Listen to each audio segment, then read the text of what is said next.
Last hour we were looking at patriarchal history, the book of Genesis. На прошлом часу мы рассматривали историю патриархов в книге «Бытие».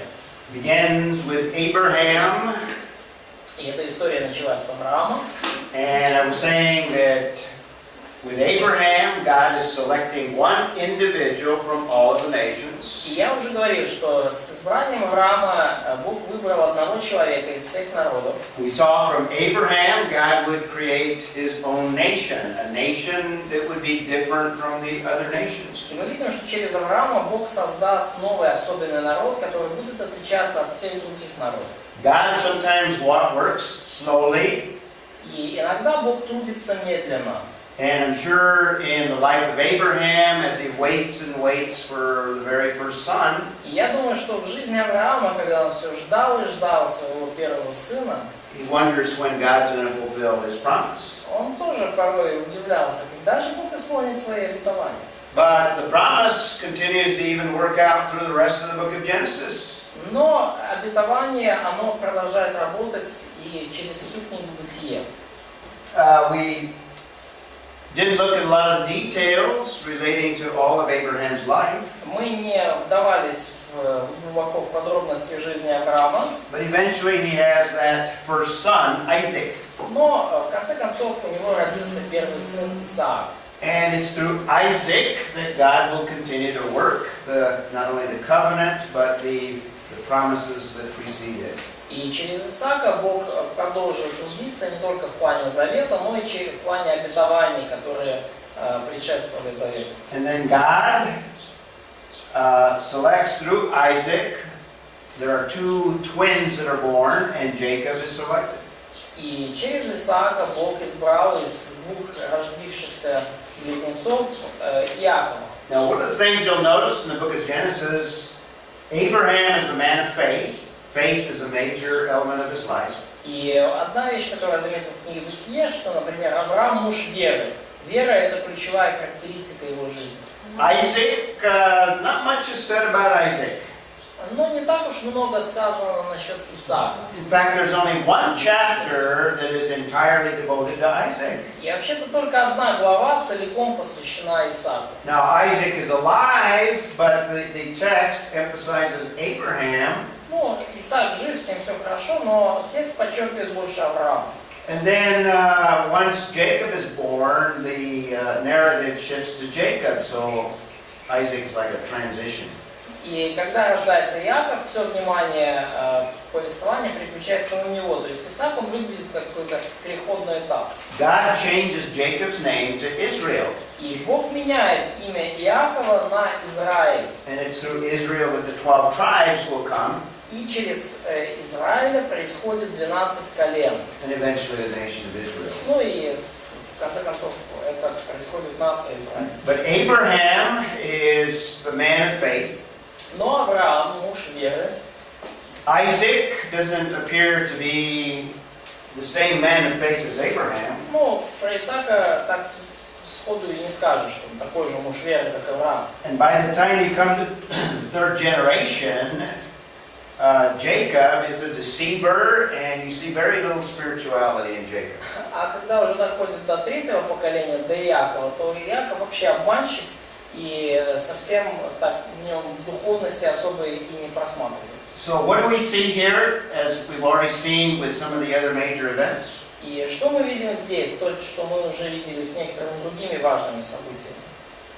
Какой процесс мы наблюдаем? Yeah, what? Election, degradation. The cycles of sin. Циклы греха. Yeah, so you don't see the same spirituality, you see a degeneration. Мы видим, что духовность от Авраама до Иакова падает сильно. Да, сравнение Авраама с Иаковом, мы видим, что вот, и мы, то есть, да. And by the time you get to Genesis chapter 37, И к моменту, когда мы добираемся до 37 главы Бытия, chapters 37 and 38, you see that the family is beginning to destroy itself. и мы видим, что в 37 и 38 главе, что семья начинает, семейка это начинает разрушать сама себя. So God intervenes and raises up one of the sons, И Joseph. Бог вмешивается и взращивает одного из сыновей, Иосифа. Rest of the story is a story of Joseph being put in a position to be able to save the rest of the brothers. И остаток вот книги — это история Иосифа, который был помещен на очень высокую должность, и это помогло ему спасти всех остальных братьев. At one point, the brothers were so jealous of Joseph that they were going to kill him. В какой-то момент братья настолько, скажем так, возревновали Иосифа, что хотели даже убить его. And Reuben says, let's not kill him, let's make some money and sell him to the Midianites. Рувим сказал, давайте не будем его убивать, давайте немножко деньжат заработаем, продадим его мадианитянам. So rather than sell him or kill him, they sell him and he ends up in Egypt. И вместо того, чтобы его убить, они его продали, и он оказался в Египте. Joseph is a story of God preserving the children of Israel. История Иосифа — это история того, как Бог сохраняет детей Израиля. That was supposed to come up at the time. Let me do this. So when we come to Joseph, И когда мы переходим уже к Иосифу, we see that the nation is about to destroy itself. мы видим, что нация или семья уже практически вот сама себя уничтожит. And Joseph is God's instrument in Egypt to preserve the nation of Israel. И Иосиф — это Божий инструмент в Египте, призванный, чтобы сохранить нацию Израиля. So we can now develop a foundation for the nation of Israel. Теперь мы можем выработать таким образом основания для нации Израиля. This is the biblical worldview relating in a broad sense to the entire nation Israel. Это библейский взгляд, выработанный в широком смысле в отношении нации Израиля. From the story of Abraham, we can learn that Israel is at the center of God's plan for the world. Из истории Авраама мы можем увидеть, что Израиль является центром Божьего плана для мира. Secondly, related to that plan, God is the one that initiates the whole story of Israel. Вот в связи с этим планом можем сказать, что Бог именно инициировал, благодаря ему Израиль появился, по его инициативе. God rejected the world system and chose one man. Отверг мирскую систему и избрал одного человека. And thirdly, we just saw that Israel is founded on covenant. И в-третьих, мы видим, что Израиль основан на завете. In other words, God enters into a legal contract specifying that He will create a nation. Иными словами, Бог вступил в законный юридический контракт, подчеркивая там, что Он создаст нацию. I've been stressing that that contract makes Israel the key to all the rest of world history. И я уже подчеркивал, что этот завет, этот контракт является ключом ко всей последующей мировой истории. And it'll be through the nation of Israel that all the nations will be blessed. И через народ израильский все остальные народы и нации будут благословлены. And God has proved this and demonstrated this through all of world history up to even our time today. И Бог подтверждал это и показывал это в течение всей мировой истории вплоть до сегодняшнего дня. In fact, there's a more recent history with the nation of Israel. И, кстати, у нас уже есть достаточно такая недавняя, свежая история, связанная с нацией Израиль. The Germans or the Nazis in Germany during World War II, Немцы, фашисты в Германии во время Второй мировой войны, they desired to establish a one world German empire, the Third Reich. Они желали установить мировую немецкую империю, Третий рейх. They envisioned a world kingdom under Germany. Они представляли себе мировое царство под владычеством Германии. And one of the things they tried to do was to exterminate the Jewish people. И одна из вещей, которые они пытались сделать, это уничтожить всех евреев. But God fulfilled the Abrahamic covenant. Но Бог исполнил завет Авраама. And Germany as a world empire never came about. И Германия уже никогда так и не стала мировой империей. Instead, God used World War II and sympathy towards the Jewish people И вместо этого Бог использовал Вторую мировую войну и симпатию в отношении евреев, to reestablish the nation of Israel in the land, and they exist today. чтобы восстановить еврейский народ, еврейское государство в их границах, в их земле, где они существуют и по сей день. God may be preparing to set the stage for the events of the end of the age. И возможно, что Бог уже сейчас готовит сцену для событий последнего времени. Because Israel is the key to all of world history, Потому что Израиль является ключом ко всей мировой истории. and so it's no surprise that they exist even today, after 2,000 years. И потому неудивительно, что они существуют даже сейчас, уже спустя 2000 лет. And God will continue to bless the nations as they deal with Israel.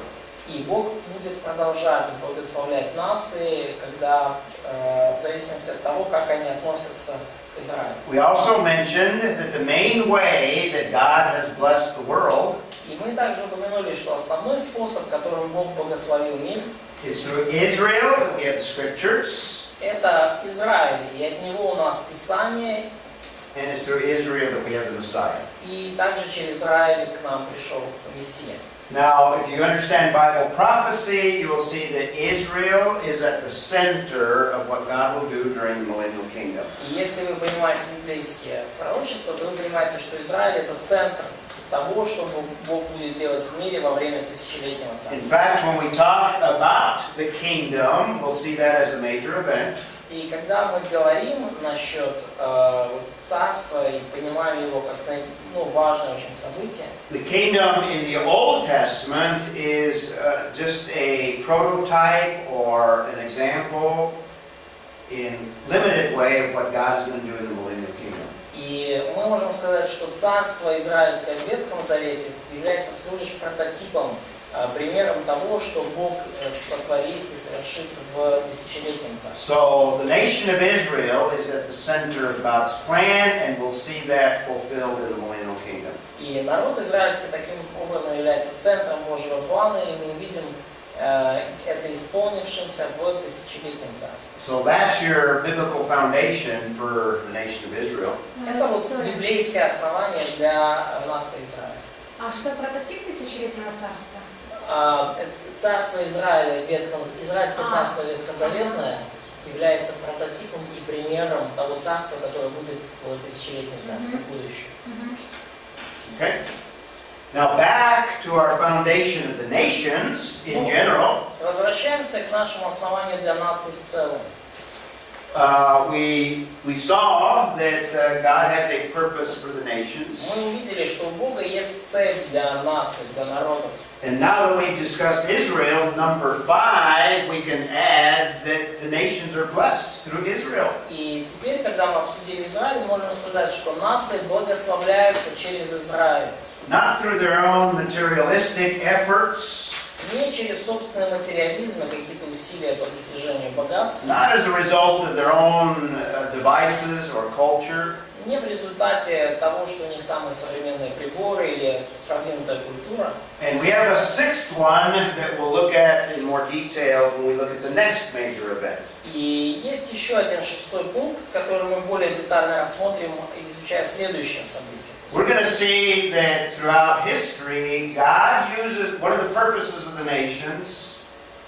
И мы увидим это в течение истории, что одной из целей наций God will use the nations to discipline the nation of Israel. является то, что Бог использует их для дисциплины Израиля. And we've seen that throughout history as well. И мы это также увидим в течение мировой истории. So we shouldn't view a lot of what Israel goes through as just persecution. И мы не должны рассматривать многое из того, через что прошел израильский народ, как просто нагонение. Yes, the Jewish people have suffered more than any other people on the face of the earth. И, конечно же, евреи страдали страдали более, чем какой-то другой народ на планете Земля. And they have suffered many things throughout their history. И они много чего выстрадали и пережили в течение многих лет в своей истории. But it's more than persecution, it's more than anti-Semitism. Но это более чем антисемитизм или преследование, гонение. In most cases, it is God using the nations to discipline His own people.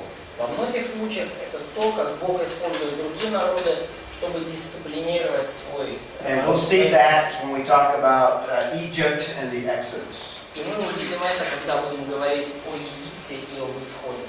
Well, let's conclude our look at patriarchal history. И давайте завершим наше рассмотрение истории патриархов. And these are just the passages that relate to the four patriarchs. И вот это вот те отрывки, которые связаны с 4 патриархами. So Isaac, the passages that deal primarily with him, chapter 25 through the end of chapter 26. Ну, Исаак, те отрывки относятся, которые непосредственно к нему, это 25-26 глава Бытия. And I've talked about the importance of the covenant. И я уже говорил о важности завета. So let's re-emphasize that by seeing that God reiterates that covenant through all of the patriarchs. Давайте снова сделаем на этом акцент, показывая, как Бог повторяет свой завет со всеми патриархами. There's something left off there. Established, confirmed. Well, what we should have here, it's promised in chapter 12. We saw the promise of the covenant. Значит, здесь пропущена одна строчка. Значит, завет обещан в 12 главе. That's chapter 12, verses 1 through 3. 12 глава, стихи с 1 по 3. Завет обещан.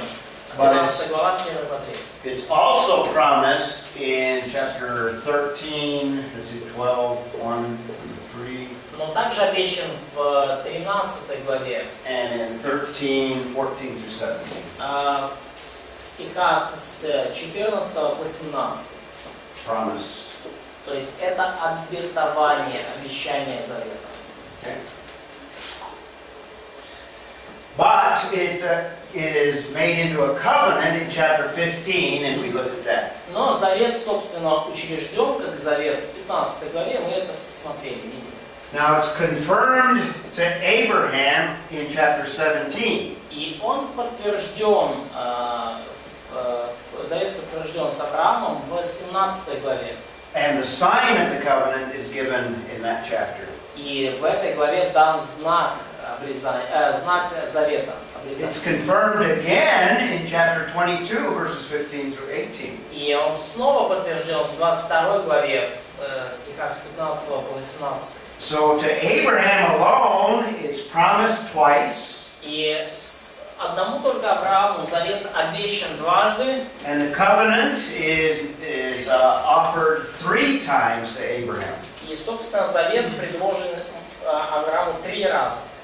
And then it's reinstituted to Isaac.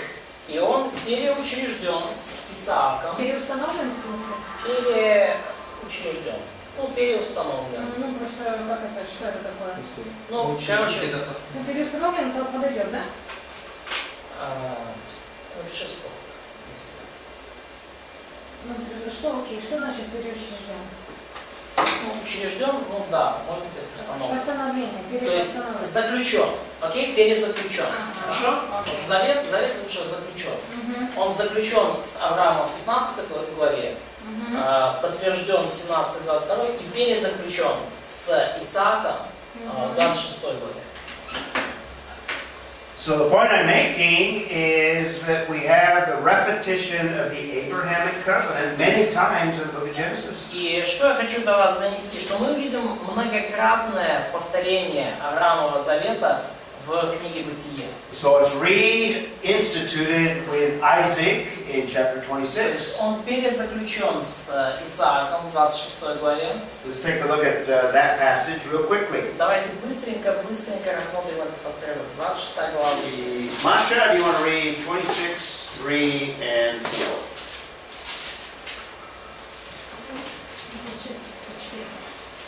26 глава, 3-4 стих. Странствуй по всей земле, и я буду с тобой, и благословлю тебя, ибо тебе и потомству твоему дам все земли сии, и исполню клятву, которую я клялся Аврааму, отцу твоему. Умножу потомство твое, как звезды небесные, и дам потомству твоему все земли сии, благословляться в семени твоем все народы земные. Okay? Now this is to Isaac. И это сказано Исааку. And notice that in verse 3, he's referring to the oath or the covenant that he swore to Abraham. И обратите внимание, в 3 стихе Бог ссылается на клятву, которую он клялся Аврааму. It involves blessing in verse 3. И эта клятва включает благословение в стихе 3. It involves the land in verse 3. И в 3 же стихе она включает потомство. And in verse 4, the multiplication of the descendants. И в стихе 4 сказано о умножении потомства. So it's reinstituted through Isaac. Ну и земля там тоже. И поэтому завет перезаключен с Исааком. Let's see, what's this one? Reinstituted, what's this word? Yeah, reinstituted with, probably with Jacob. Yeah, with Jacob. И он еще раз перезаключен уже с Иаковом. Yeah, in fact, I think that's out of sequence there.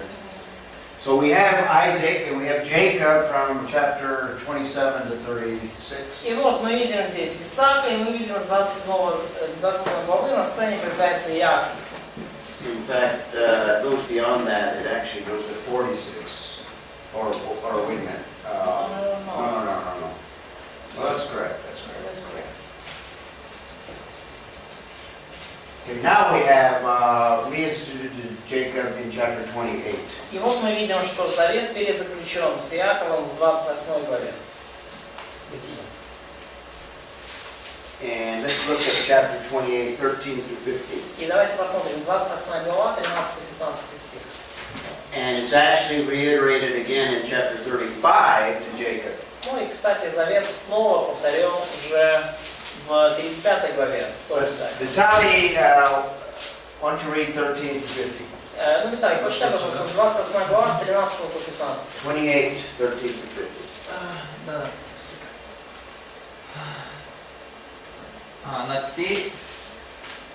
Над ней стоял Господь и говорил: «Я Господь, Бог твоего отца Авраама и Бог Исаака. Землю, на которой ты сейчас лежишь, я дам тебе и твоему семени. Твои потомки будут многочисленны, как земная пыль, и ты распространишься и на запад, и на восток, и на север, и на юг. Все народы на земле получат благословение через тебя и твое семя.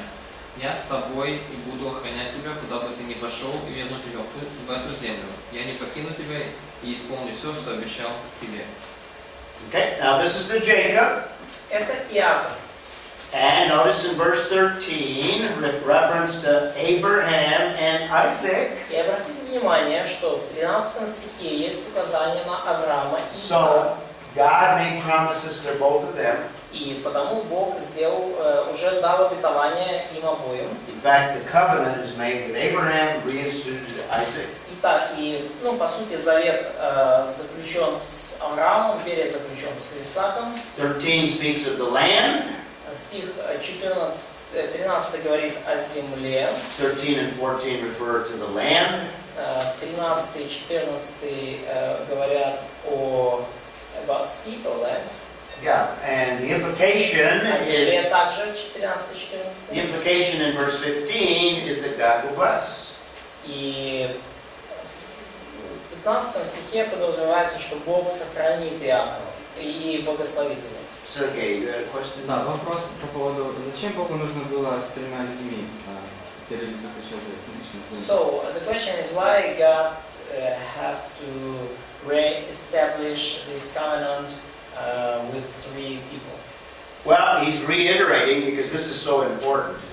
This emphasizes how important the Он covenant is. повторяет, перезаключает завет, потому что завет очень важный. Через это Бог подчеркивает, насколько важен этот завет. And if you look at the narrative, you see that in many cases Jacob doesn't even show much spiritual interest. И когда вы читаете повествование, вы видите, что Иаков во многих случаях вообще не показывает никакого духовного интереса. In fact, God has to discipline Jacob and kind of shake him up.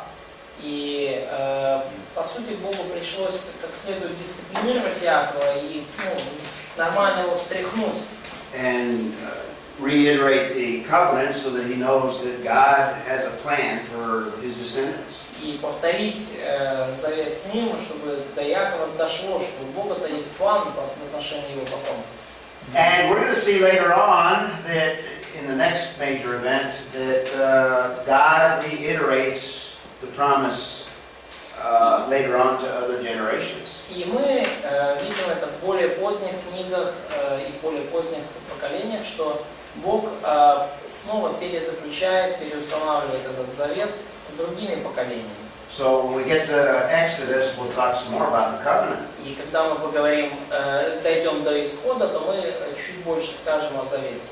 And the book of Genesis ends with Joseph. И книга Бытия заканчивается Иосифом.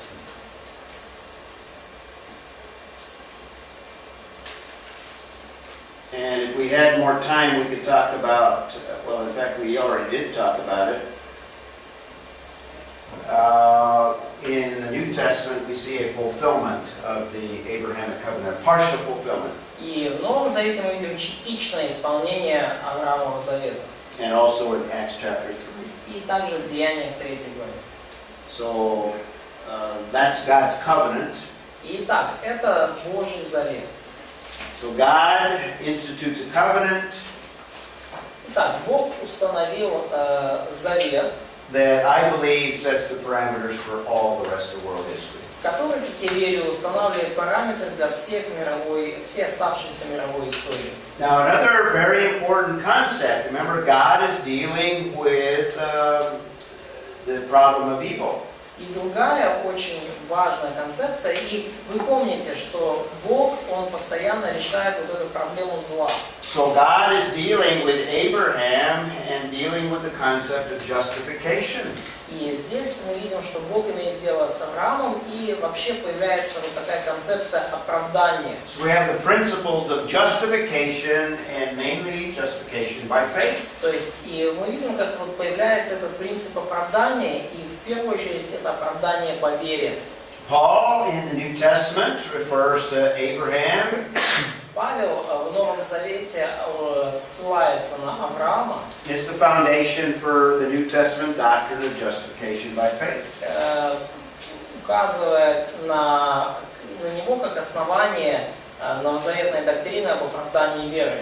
So when we speak of justification, particularly in the New Testament, И когда мы говорим об оправдании, особенно об оправдании в Новом Завете, it includes a negative aspect to it. то оно включает негативный аспект в себя. That's the forgiveness of something negative, the forgiveness of sin. Это прощение чего-то негативного, конкретно прощение греха. But it also includes a positive aspect Но также в это включается и позитивный, положительный аспект. in that God not only takes away the negative, То есть то, что Бог не только устраняет негативные последствия, but God gives something positive.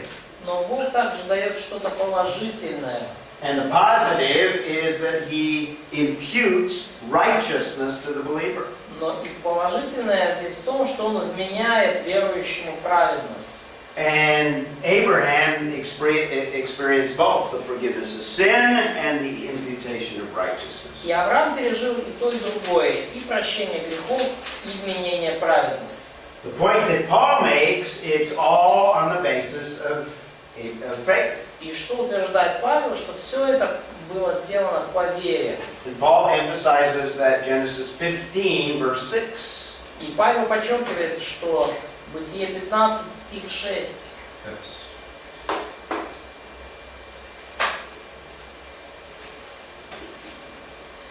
And he quotes it not only in the book of Romans, but also in the book of Galatians. И он цитирует вот этот стих, Бытие 15, стих 6, не только в книге Римлянам, но и в послании Галатам. Just to kind of round out or to complete our discussion on justification. И просто, чтобы закруглить, завершить наше обсуждение оправдания. we need to remember that there are two parts or two aspects of it. Нам нужно помнить, что есть как минимум две части, два аспекта в оправдании. There's a positional aspect. Есть позиционный аспект оправдания. That positional means that no matter what happens, God has justified us and we'll never lose that justification. И позиционный аспект указывает на то, что независимо, что там с нами случится, Бог нас оправдал. Это оправдание никуда уже не денется. And there's also experiential. Но есть также оправдание, которое мы переживаем на опыте. And when it comes to what Paul is talking about, he's talking about the positional aspect. Но когда мы говорим о том, о использовании Павлом вот этого, о том, о чем говорит Павел, то он говорит о позиционном оправдании. And what it means is, in this life, we are not made righteous. И что он имеет в виду, что в этой жизни мы не становимся праведными. We're given a new nature, but the old nature is not removed. То есть мы получаем новую природу, но старая природа никуда не деется. The Christian life is all about growing in righteousness. И вся христианская жизнь это не то, что мы становимся праведными, но мы растем в праведности. And original or initial justification is God putting us positionally as totally justified. И изначальное оправдание это то, что Бог дает, меняет нам свою праведность. God views us as if we are totally justified. Бог смотрит на нас так, как если бы мы были полностью оправданы. But total justification is not till we go to be with the Lord. Но полного оправдания нам не достигнуть, именно в плане опыта, до тех пор, пока мы не встретимся с Господом. So we can conclude our discussion on Abraham with an application. И мы можем завершить нашу беседу об Аврааме вот таким заключением. We said that God is faithful at the very beginning, Мы говорили в самом начале, что Бог верен. and God is faithful to all those that trust in Him. И Бог верен всем тем, кто доверяет Ему. God, in all of history, has been fulfilling His promise to Abraham. И в течение всей истории Бог исполняет свои обещания, данные Аврааму. So we can look at all of the promises that God has given to you and I, И мы можем потому взглянуть на все обещания, которые Бог давал нам с вами. and we can praise Him for all those things that He's promised. И мы можем прославить Его за все то, что Он нам пообещал. Any questions on Abraham before we move to the next major Вопросы event? по Аврааму, прежде чем мы перешли к следующему важному событию. No? Вопросы есть по Аврааму? А полное исполнение этого завета относится к тысячелетнему царству, правильно? So this covenant will be fulfilled totally in millennium. Millennium Kingdom. Да. Part of the fulfillment will be the land. Israel has never occupied the full land. И частью этого исполнения будет земля, потому что Израиль вот ту землю, которая была им обещана, никогда полностью не занимал. And every aspect of Israel being prominent over the nations will be fulfilled in the Millennium Kingdom. И вот все аспекты, связанные с превосходством Израиля над другими нациями, будут исполнены в тысячелетнем царстве. And in the Millennial Kingdom, Israel will bless all the nations. И в тысячелетнем царстве Израиль благословит все другие народы. In fact, Israel's king, or Israel's Messiah, will in fact be present during the Millennial Kingdom. И царь Израиля, Мессия Израиля будет явлен вживую в тысячелетнем царстве. And all the nations, including Ukrainians, that are part of the kingdom, will be blessed by Messiah. И все нации, включая украинцев, которые будут частью этого тысячелетнего царства, будут благословлены через Мессию, через Израиль. Okay, the next major event is the Exodus. Следующее важное событие – это исход. And we'll concentrate on the book of Exodus, the first 14 chapters. И мы сосредоточимся на первых 14 главах книги Исход. And obviously we won't read all of those passages, but we'll look at some individual key passages. И, очевидно, мы не будем читать все эти отрывки, мы сфокусируемся только на ключевых. Now that we're out of the book of И Genesis, вот мы уже вышли из книги Бытие. we can view all of the Old Testament as, I would describe it as anticipating Messiah. И фактически мы можем весь Ветхий Завет озаглавить как ожидание Мессии. So everything in the Old Testament basically is moving in the direction of God sending Messiah. И фактически все в Ветхом Завете движется в направлении того, что Бог пошлет Мессию. So I would describe the Old Testament Я бы потому описал Ветхий Завет with this descriptive phrase. вот этой описательной фразой. All of the Old Testament is anticipating Messiah. Весь Ветхий Завет – это ожидание Мессии. And the first part of that is the book of Genesis, И первая часть вот этого ожидания – это происхождение Израиля. where we have the origin of Israel. То есть вот здесь у нас, да, в книге Бытие мы видим происхождение Израиля.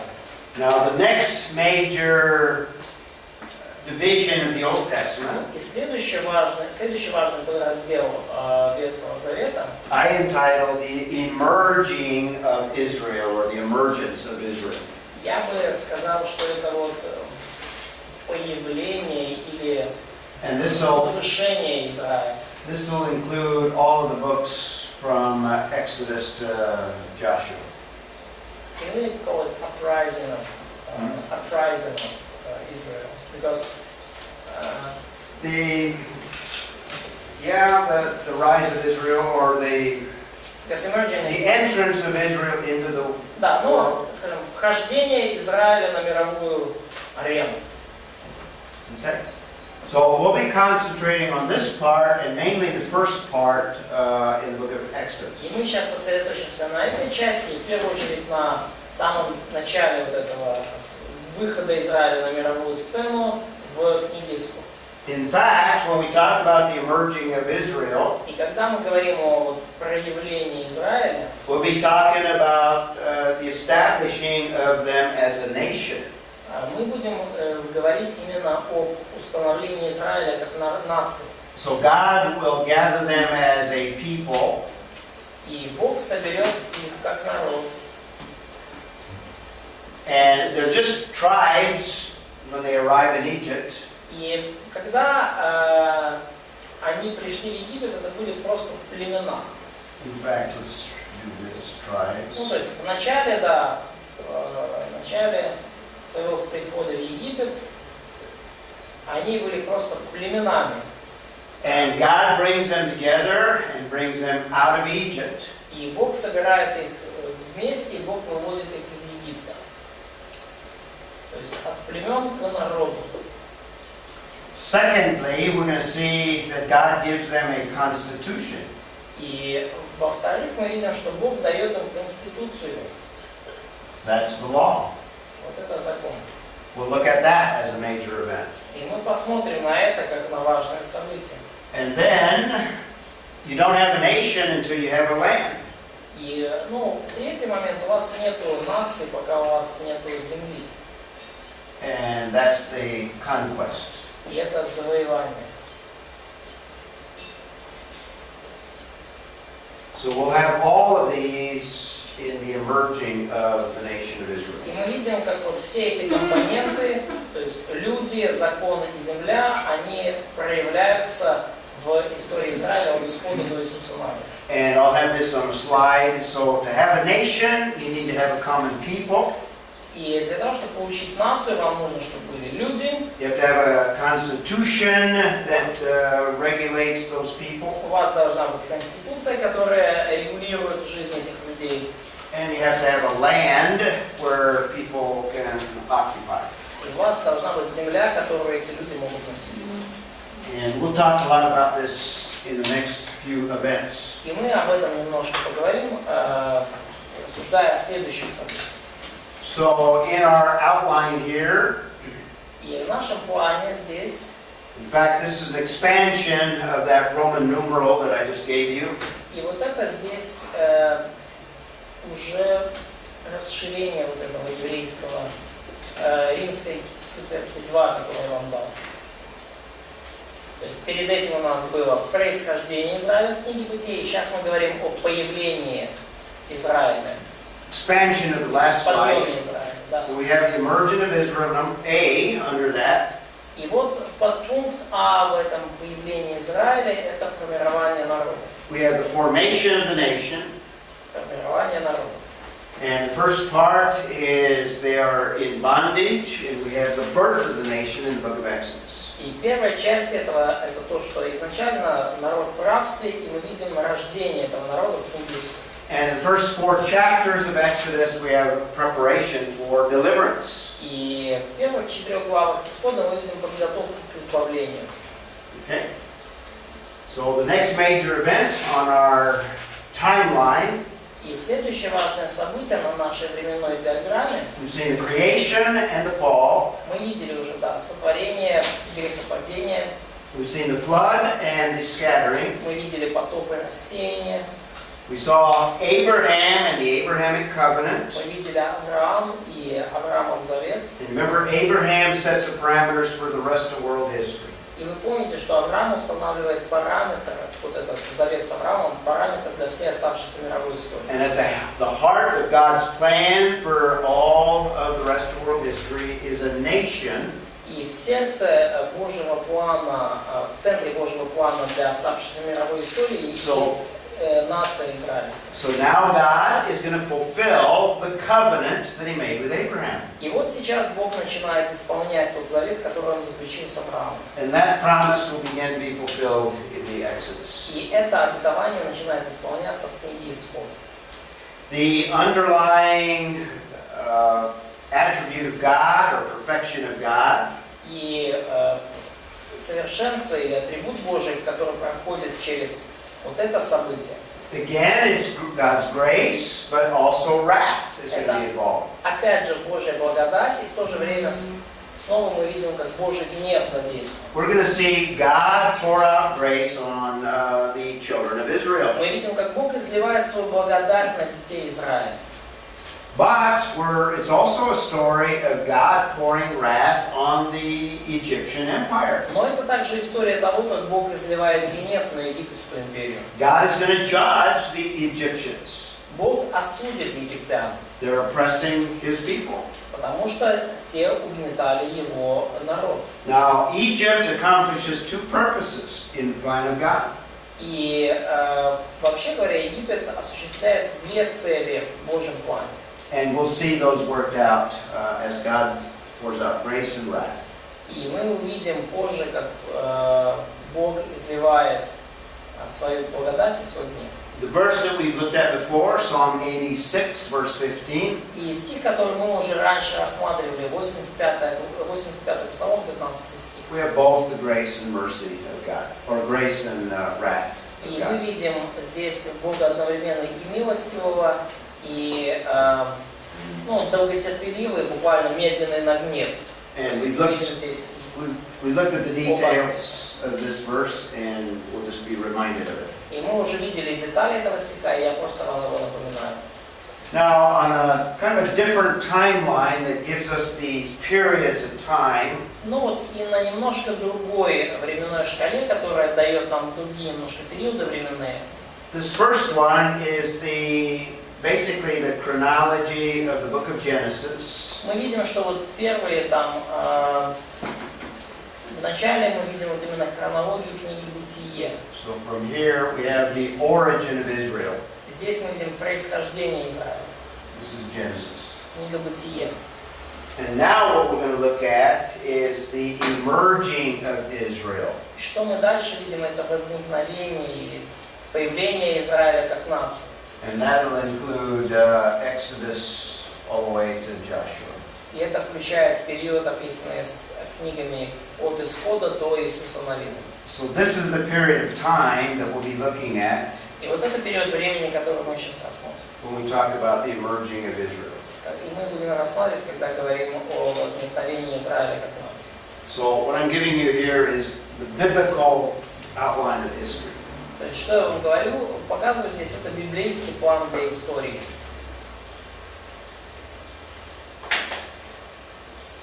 So the focus now will be Egypt. И вот на чем мы сейчас фокусируемся. На Египте. So the children of Israel in the next major event will be in the land of Egypt. Итак, дети Израиля в следующем важном событии, перед следующим важным событием окажутся в Египте. Just a different map of Egypt. Это немножко другая карта Египта. So let's begin by looking at a little bit of the background to Egypt. И давайте начнем с того, что рассмотрим немного вот этот исторический фон о Египте. I'll show you some slides later on of this interesting pyramid in Egypt. И я покажу вам немножко позже вот эти слайды с фотографиями пирамид египетских. In fact, last summer or last year after I came to Ukraine, И, кстати, вот в прошлом году, после того, как я съездил в Украину, I took a trip to Egypt in order to get photographs. я предпринял поездку в Египет, чтобы там нащупать фотографии. And I was able to visit this stepped pyramid, which is very interesting. И у меня была возможность посетить вот эту ступенчатую пирамиду, которая очень интересна. But that's just a background slide for introducing the background to the next major event. Ну, это просто фоновый слайд, как бы, чтобы начать рассмотрение исторического фона этих событий. Let's turn back to Genesis, because Genesis 15 is the background to what we're looking at here. И давайте откроем снова 15 главу Бытие, поскольку она является историческим фоном для того, что у нас произойдет в исходе. What does chapter 15 give us in the book of Genesis? Что 15 глава Бытие дает нам? The Abrahamic covenant. Завет Авраама. And within the covenant, God makes some prophecies, future prophecies. Внутри этого завета Бог дает некоторые пророчества о будущем. Notice what it says. Обратите внимание, вот где сказано. Let's begin in verse 13. Давайте начнем с 13 стиха. Who was the last one? You read last? Did you read? I can read it. Okay, read verse 13. Господь Читай сказал, 13 стих. Господь сказал ему: знай же, что потомки твои будут странниками в чужой земле. Они будут обращены в рабство и будут угнетаемы 400 лет. What's that tell you? Что это говорит вам? This is even before Abraham has even his first son. И это еще до того, как у Авраама появился первый сын. God has a plan, and He's giving a little bit of a picture of what He's going to do.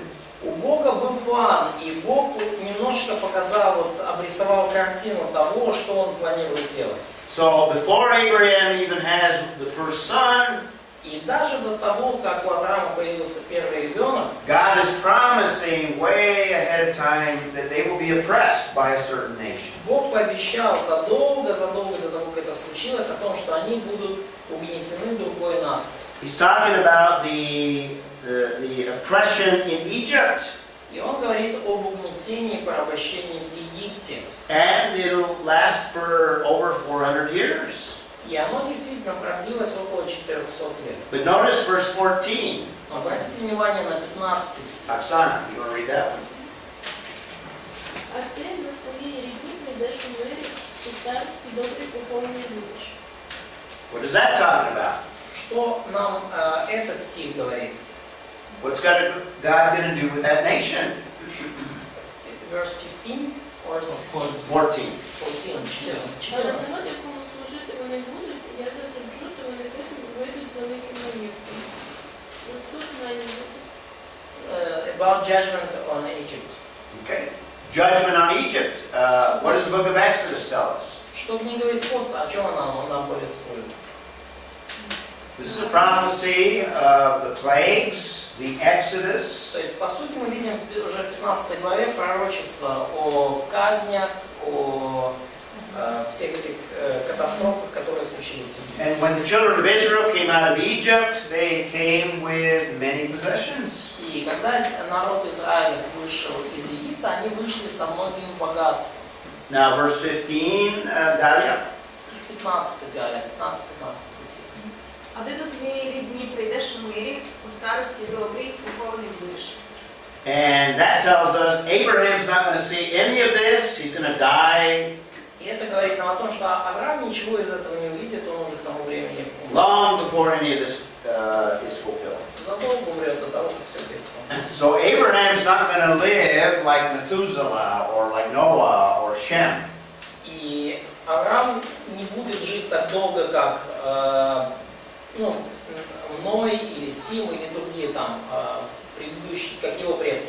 The pre-flood patriarchs, they lived more than 400 years. Там Фусаил и так далее, потому что до потопа вот эти патриархи, мы видим, жили несколько сотен лет, там сотни лет. But not Abraham. Но Авраам столько не жил. And then verse 16, very important, Katya. И далее стих 16, очень важный, Катя, прочитай, пожалуйста. В четвертом роде возвратятся они сюда, ибо мера беззаконий Амалеевых доселе еще не напомнилась.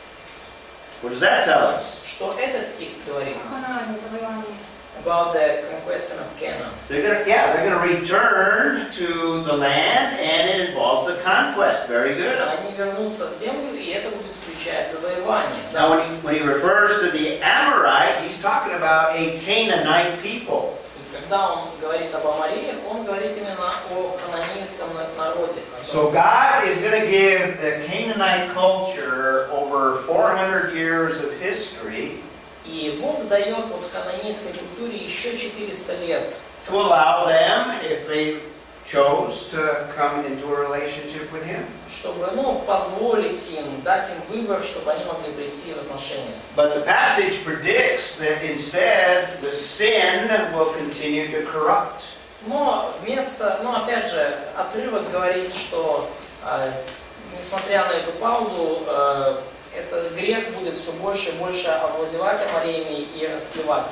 And that corruption will come to a point where God will intervene in judgment. И это растление в итоге дойдет до той точки, когда Бог вмешается и осудит Амореев. So we have an outline of much of the history that goes all the way to the conquest. И мы видим таким образом план в значительной части всей истории Израиля вплоть до завоевания. It's all contained within the Abrahamic covenant. И все это включено в завет Авраама.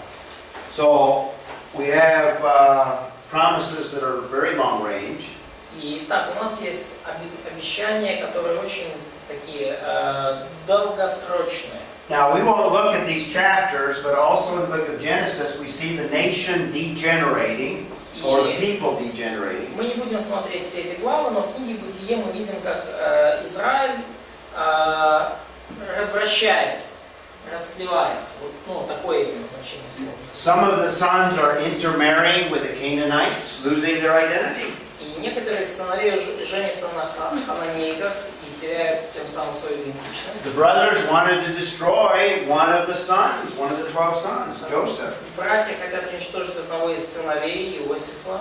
And there's a lot of other problems in chapter Genesis 37 and 38 И много других проблем мы видим в Бытие 37-38 главе. that indicates that if God doesn't intervene, they will destroy themselves. И это мы из этого видим, что если Бог не вмешается, они уничтожат себя сами. So God sends them to Egypt in order to preserve them. И Бог посылает их в Египет, на самом деле, чтобы их сохранить. And that's the background of the first 14 И chapters вот of это исторический Leviticus. фон первых 14 глав книги Бытия. In the Egyptian bondage, God preserves them as a people. В египетском плену Господь сохранил их как народ. He also forms them into a people that will become that nation.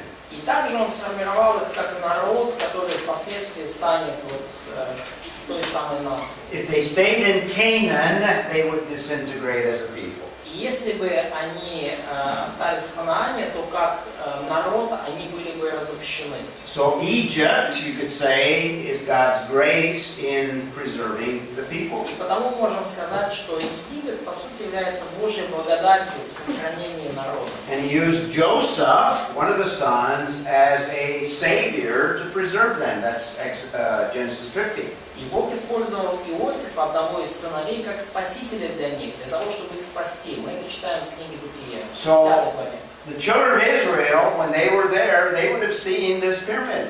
И дети, сыны Израилевы, когда они были в Египте, они вот видели вот эту пирамиду, очевидно. This is the pyramid in the background of this Вот photograph. эта пирамида, как сзади этой фотографии, она здесь крупным It's планом. called the step pyramid. Она называется, как это, Step. короче, ступенчатая пирамида. Yeah. And in fact, it more resembles the ziggurats in Mesopotamia than it does the other pyramids in Egypt. Ну и, кстати, она больше напоминает зиккураты в Месопотамии, чем другие пирамиды. It has what are called mastabas, 6 of them. И, ну, вот у нее есть вот эти уровни, мастабы, 6 уровней. 6. Yeah. So we can add to our foundation to history. И мы можем кое-что добавить к нашему It's for people, к нашему основанию для истории. It's foundation for people, народ, nations.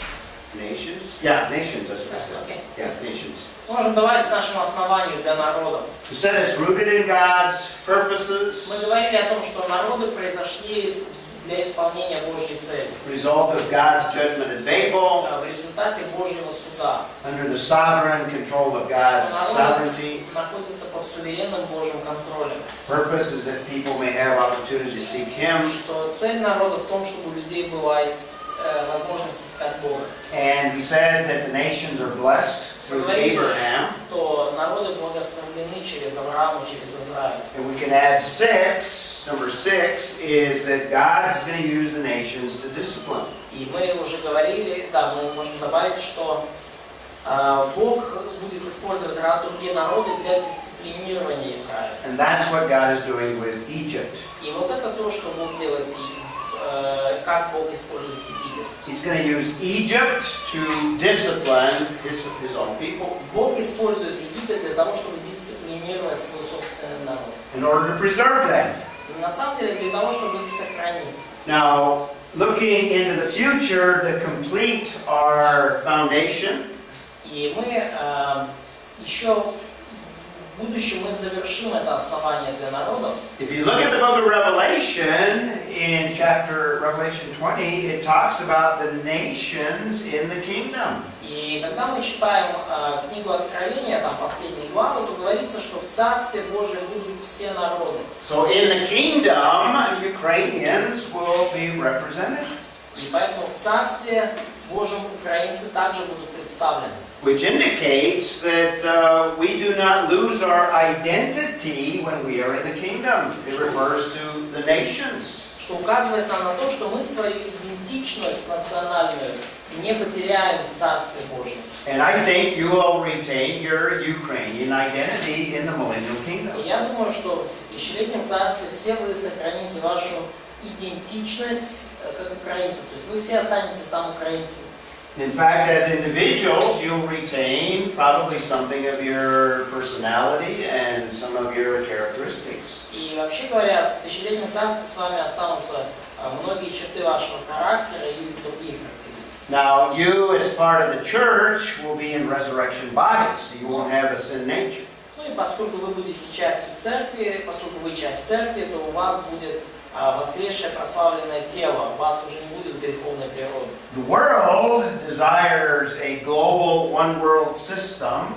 Мир жаждет такой всеобщей глобальной мировой системы. But God is going to preserve individual nations even in the millennial kingdom. Но Бог будет сохранять отдельные нации даже в тысячелетнем царстве. Also in the book of Revelation, there's a mention of the nations in the eternal state, or what we might describe as heaven.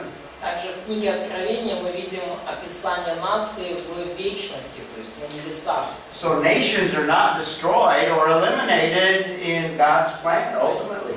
Нации не будут уничтожены или каким-то образом устранены из Божьего плана. So this is a biblical foundation of the nations. Вот это библейское основание для нации. This might be an example of a question in the final exam. И вполне возможно, что вот этот вопрос Might be something like, give me 3 or 4 elements of a biblical foundation for the nations. я могу вполне спросить что-нибудь на тему. Дайте 3 или 4 пункта библейского обоснования для народов With a brief explanation. с кратким описанием. So there's your foundation for the nations. И вот это ваше основание для нации. So in our background to the book of Exodus, И вот в нашем историческом фоне для книги Исход we have the raising up of Moses in Exodus 1 and 2. мы видим, как восстает Моисей в первых двух главах Исхода. Moses will be the instrument that God uses to bring the children out of Egypt, as you know. Моисей, как мы знаем, будет тем инструментом, который Бог использует для того, чтобы вывести свой народ из Египта. And let's see, we're supposed to end at 2? We're supposed to end at 1:40. 140, okay. We'll be close to 2 here. I'm not sure we have enough time to look at all these verses. Мы закончим ближе к 2. Мне кажется, нет времени смотреть все отрывки глубоко. But you might jot them down and look them up later. Ну, вы можете где-то их там себе записать и посмотреть позже. The emphasis of these verses are mainly God working to bring Moses, Но акцент всех этих raising стихов Moses up. в том, что Бог определенным образом Он возвышает Моисея. Kind of the key verses relating to Moses. So if you want to jot them down, you can jot them down. We won't look them up. Ключевые стихи касательно Моисея где-то себе запишите, потом посмотрите. Мы не будем сейчас. Now, if we look at the Egyptian pharaohs and put them on the timeline, И если мы поместим на временную диаграмму всех фараонов египетских, I included a slide that gives us a little more detail on that revised я Egyptian chronology. включил вот на этот слайд такую более детальную пересмотренную египетскую хронологию. This gives you the chronology or the time frame of that revised, shortened Egyptian chronology. И здесь вы видите вот именно временную диаграмму для урезанной, сокращенной египетской хронологии, пересмотренной. So we can put the biblical events or biblical characters. И мы можем поместить на эту диаграмму библейских персонажей, библейские события. Abraham probably lived after the Pharaoh Khufu. Авраам, скорее всего, жил после фараона Хуфу And before the Pharaoh Khafre. и до фараона Хафры. Now keep in mind, this is the shortened Egyptian chronology. И имейте в виду, опять же, это сокращенная египетская хронология. And remember that all of this chronology is disputed. И помните, что по поводу всех этих хронологий, конкретно этой хронологии, сейчас ведутся горячие дебаты. And by the way, I should mention, I spoke a little bit of this yesterday. И, конечно же, мне надо упомянуть, я об этом говорил уже вчера. The chronology that I'm giving you is the most conservative that you could possibly come up with. Что хронология, которую я вам даю, она наиболее консервативная из всех, которые только можно придумать. Keep that in mind because, as we even said, like people like Titus Kennedy would extend that a longer period of time. И имейте это в виду, потому что мы уже говорили, что даже наши братья, такие как Тайтус Кеннеди, они хронологию египетскую они растягивают на более длинный промежуток времени. So the debate is how much can you condense it? То есть споры ведутся о том, насколько сильно вы можете ужать хронологию. And what I'm trying to do is to make sure that all of the events fit after the Genesis flood.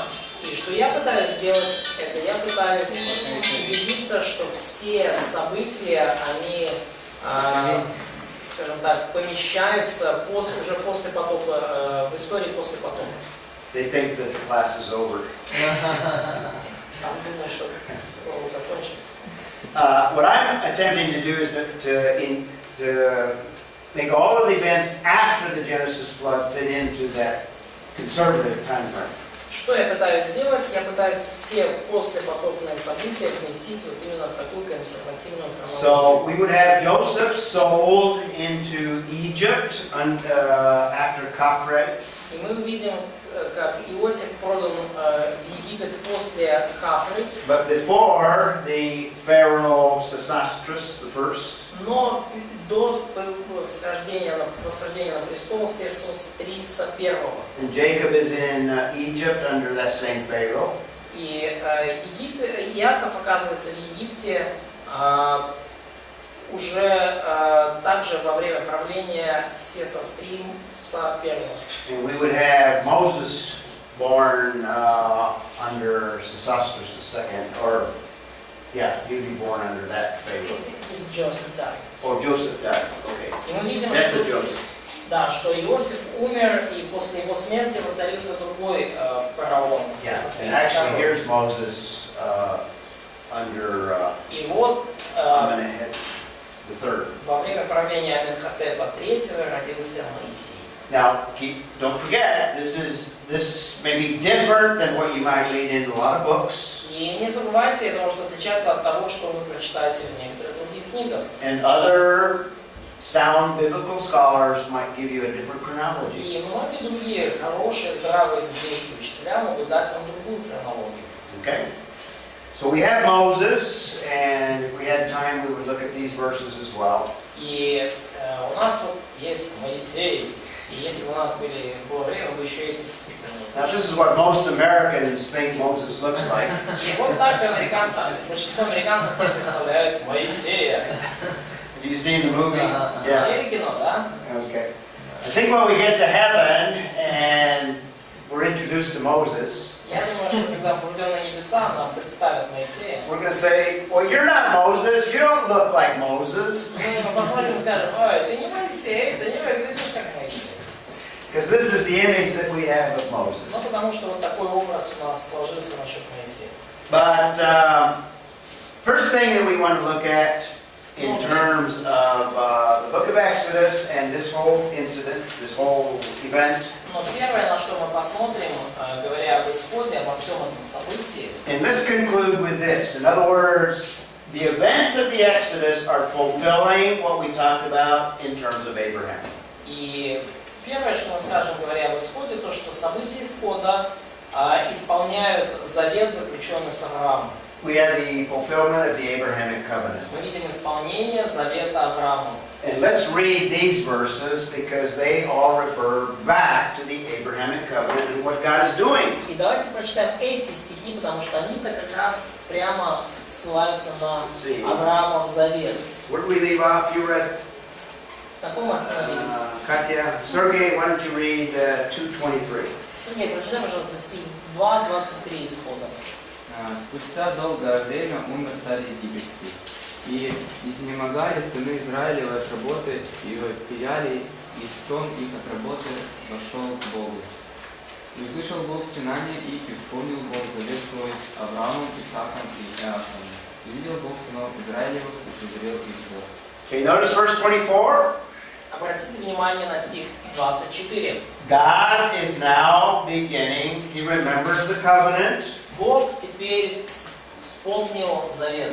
not because he forgot it, Не потому, что он его забыл, but the text is giving you the idea that God is now moving to fulfill the Abrahamic covenant. но текст дает нам понимание того, что теперь Бог начинает активно двигаться в сторону исполнения этого. He promised through Abraham that there would be a nation. Он пообещал через Авраама, что будет нация, появится нация. Is there a nation? А есть нация?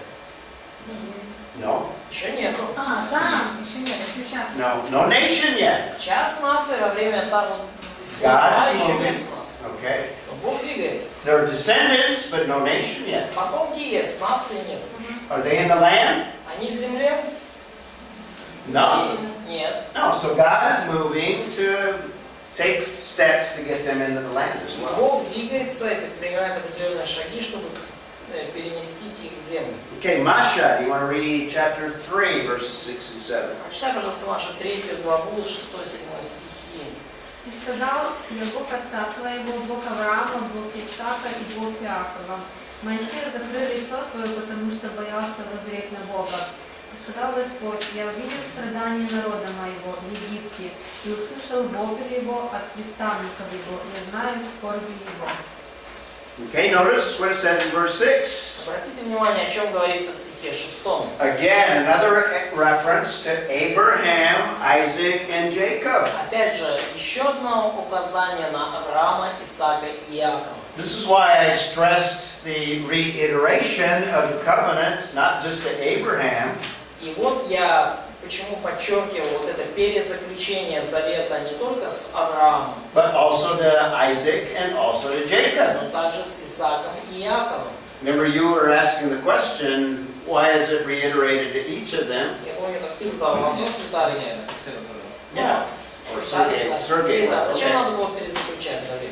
Well, this is one of the reasons is that God sees it important in that He reiterated it to all three, and He mentions all Вот three. одна из причин, то, что Бог посчитал это настолько важным, что Он перезаключил и упоминал всех трех, с кем Он перезаключил этот завет. Sergei, read chapter 6, or no, I mean, Vitaly, verse 6. Виталий, 6 главу, пожалуйста. And let's see how many verses we want to read. 2:8. 2 to 4, first of all. Со 2 до 4 сначала. Бог сказал Моисею, я Господь, я являлся Аврааму, Исааку и Иакову, как Бог всемогущий, но под именем Господь они меня не знают. Я заключил с ними завет, чтобы дать им землю Ханаана, где они жили как чужеземцы. Okay, to read verse 4? Да. Okay. Yes. Okay, He established His covenant with Он them. установил этот завет с ними. Again, Abraham, Isaac, and Jacob. Опять же, с Авраамом, с Исааком и с Иаковом. And in verse 5, He mentions the covenant again, and basically reminding them. В стихе 5 он снова упоминает этот завет и напоминает им о нем. So the first implication, and we'll conclude with that, is that God is moving to fulfill parts of the covenant, the initial parts. Первый вывод, который мы можем сделать из этого, то что Бог двигается в направлении исполнения вот, своего завета и всех его частей. One thing I hope you are seeing is that all these events work together and they're interrelated. И All of the одна events of вещь, the Bible history. которую я, как надеюсь, вы видите, это то, что все эти события, они связаны вместе, они все работают, связаны друг с другом и развиваются как единая целая история. So all of these events are foundational. И все эти события являются основополагающими. They're foundational to the next event. Каждая является основой для последующего.